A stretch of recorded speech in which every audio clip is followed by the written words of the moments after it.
2025 March 29వ తేదీ నుంచి శని గ్రహ మార్పు అనేది జరుగుతున్నది. శని గ్రహ స్థాన మార్పు అనేది జరగబోతున్నది. అంటే కుంభరాశి నుంచి మీనరాశికి వెళ్ళి సంచారాన్ని ప్రారంభం చేస్తున్నారు. 2025 మార్చ్ 29వ తేదీ నుంచి 2027 జూన్ వరకు కూడా ఆయన మీనరాశిలోనే సంచారాన్ని చేస్తున్నారు. ఏదైతే ఈ ఒక శని ఒక సంచారం ఉన్నదో దీని వలన ద్వాదశ రాశుల వాళ్ళకి ఎలాంటి స్థితిగతులు ఏర్పడుతున్నాయని తెలుసుకుందాం. ఇక్కడ ముందుగా ఏలనాటి శని అంటే చాలామందికి ఒక భయం అనేది ఏర్పడుతూ ఉంటుంది. అంటే వాళ్ళకి ఏ కష్టం వచ్చినా కూడా ఏలనాటి శని ఎఫెక్ట్ అని అనుకుంటూ ఉంటారు. ఆ ఒక మైండ్ సెట్ అనేది క్రియేట్ అయిపోయి ఉంటుంది.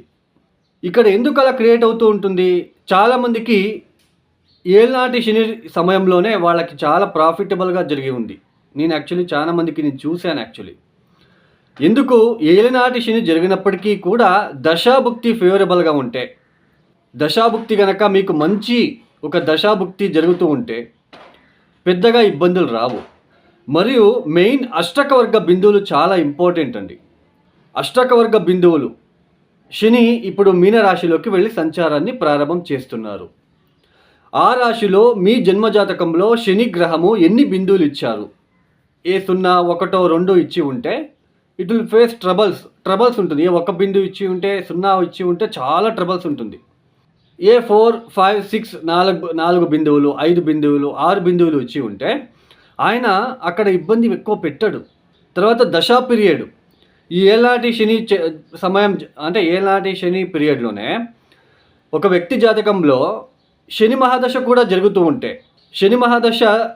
ఉంటే ఆ వ్యక్తి జాతకంలో శని బలహీనపడి ఉంటే, ఆ దశ ఏర్పడుతూ ఉంటే ఇక్కడ ఏలనాటి శని, తర్వాత శని మహాదశ చాలా వరస్ట్ కండిషన్ ఉంటుంది. నా దగ్గరికి వచ్చే వాళ్ళందరికీ కూడా చాలా సింపుల్గా ఉంటాయండి రెమెడీస్. నేను ఇంతవరకు కూడా ఏ జెమ్ స్టోన్ కానీ ఏ రుద్రాక్షి కానీ ప్రిఫర్ చేయను కూడా. ఓకే అండి, ఇక ద్వాదశ రాశుల వాళ్ళకి ఎలాంటి స్థితిగతులు ఏర్పడుతున్నాయో ఒక్కొక్క రాశి గురించి మనం ఎక్స్ప్లెయిన్ చేసుకుంటూ వెళ్దాం. ధనుస్సు రాశి. ఈ ధనుసు రాశి వాళ్ళకి 2025 మార్చి నుంచి 2027 జూన్ వరకు కూడా శని ఒక సంచారము, చతుర్థ స్థానంలో సంచారము, అర్ధాష్టమ శని అని మనము అంటాము. ఇక్కడ అర్ధాష్టమ శని 4వ స్థానంలో శని వచ్చినప్పుడు సామాన్యంగా మనకి ఈ కంఫర్టు, హ్యాపీనెస్ విషయంలో లోపం అనేది కనిపిస్తూ ఉంటుంది. అంటే మన మానసిక ఇబ్బందులు ఎక్కువగా ఉంటాయి. చతుర్థ స్థానం అంటే కేంద్ర స్థానము, అందులోనే హ్యాపీనెస్, మన గృహం విషయంలో, కంఫర్టు, ఎడ్యుకేషన్ విషయంలో, మాతృవర్గం విషయంలో, వెహికల్ రిలేటెడ్ అన్నీ మనం 4th హౌస్ చెక్ చేసుకుంటాం. ఈ 4th హౌస్లో శని రావడం అనేది కాస్త మానసిక పరమైన ఇబ్బందులు ఎక్కువగా ఉండే ఆస్కారం ఉంటుంది. ఆ కంఫర్ట్ కోల్పోవడానికి ఆస్కారం ఉంటుంది. ఆ కంఫర్ట్ లేకుండా ఉండడం లాంటిది, ఆ హ్యాపీనెస్ కోల్పోవడము, తర్వాత మాతృవర్గం అంటే మీ మదర్కి ఏదైనా health related issues, disturbances face చేయడం లాంటిది, ఇలాంటిది ఉంటాయి. తర్వాత ఈ సమయంలో స్థాన చలనం అనేది ఉంటుంది. అంటే మీ ఒక గృహ మార్పిడి అనేది జరుగుతూ ఉంటుంది. తర్వాత తరచూ ఉద్యోగ మార్పులు చేస్తూ ఉంటారు. సో ఇలాంటివన్నీ ఉంటాయి. ఇది చతుర్థ స్థానంలో ఉన్నప్పుడు ఇలాంటి ఒక సిచ్యుయేషన్ ఏర్పడుతూ ఉంటుంది. అయితే ధనుస్సు రాశిలో పుట్టిన వాళ్ళందరికీ కూడా ఇలాగే ఉంటుందా? లేదండి. చతుర్థ స్థానంలో అంటే మీనరాశిలో ధనుస్సు రాశి వాళ్ళు ఒకసారి చెక్ చేసుకోండి. మీనరాశిలో శని అష్టకవర్గ బిందువులు ఎన్ని ఇచ్చాడు? 0, 1 ఇచ్చి ఉంటే తీవ్రమైన కష్టాలు ఉంటాయి. జాబ్ కోల్పోవడము, మానసికంగా చాలా లోన్లీనెస్కి గురి అవ్వడము, కంఫర్ట్ కోల్పోవడము, వెహికల్ రిలేటెడ్ డిస్టర్బెన్సెస్ ఫేస్ చేయడము, వెహికల్ని అమ్మేయడము, సో ఇలాంటివి ఉంటాయి. ఉద్యోగం కోల్పోవడము, ఇలాంటివి. తర్వాత అష్టకవర్గ బిందువులు కనుక ఎక్కువ ఇచ్చి ఉంటే 4, 5, 6 ఉంటే నో ప్రాబ్లం, అంతగా పెద్దగా ఇబ్బందులు ఉండవు.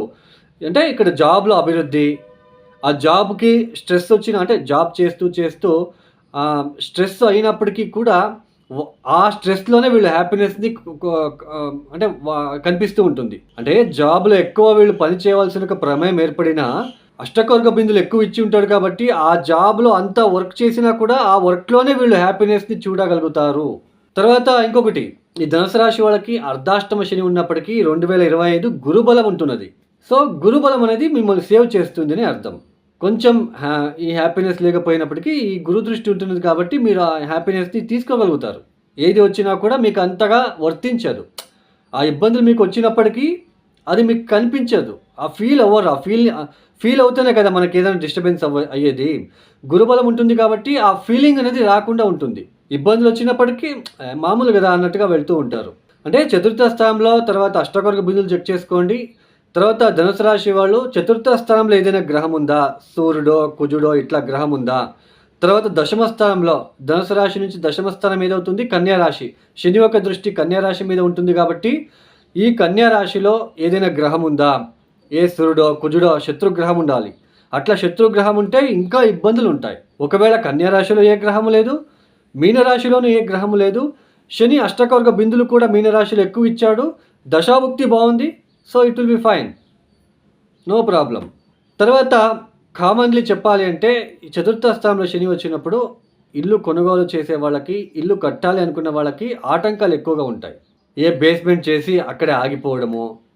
ఇట్స్ డిపెండ్స్ అని నేను చెప్తున్నాను కదా, దశాభుక్తి ఫెయిల్ అయ్యి చతుర్థ స్థానంలో శని ఇప్పుడు వెళ్తున్నాడు, అష్టకొరక బిందులో ఏ సున్నానో ఒకటో ఇచ్చి ఉంటే బేస్మెంట్ వేయడము, ఆపివేయడము. సో అంటే స్ట్రగల్ ఫేస్ చేస్తూ వెళ్ళాలి. హ్యాపీనెస్ కోల్పోవడము,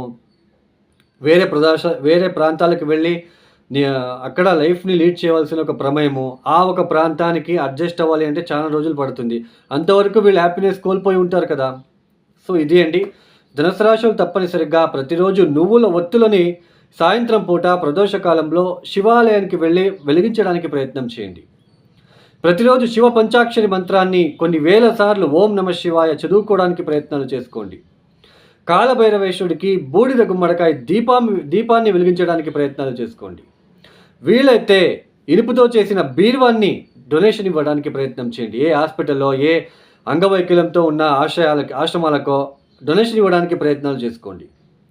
ఈ ఒక వీడియో మీకు నచ్చితే లైక్ చేయండి, షేర్ చేయండి, సబ్స్క్రైబ్ చేసుకోండి. సర్వే జనో సుఖినో భవంతు. ధన్యవాదములు.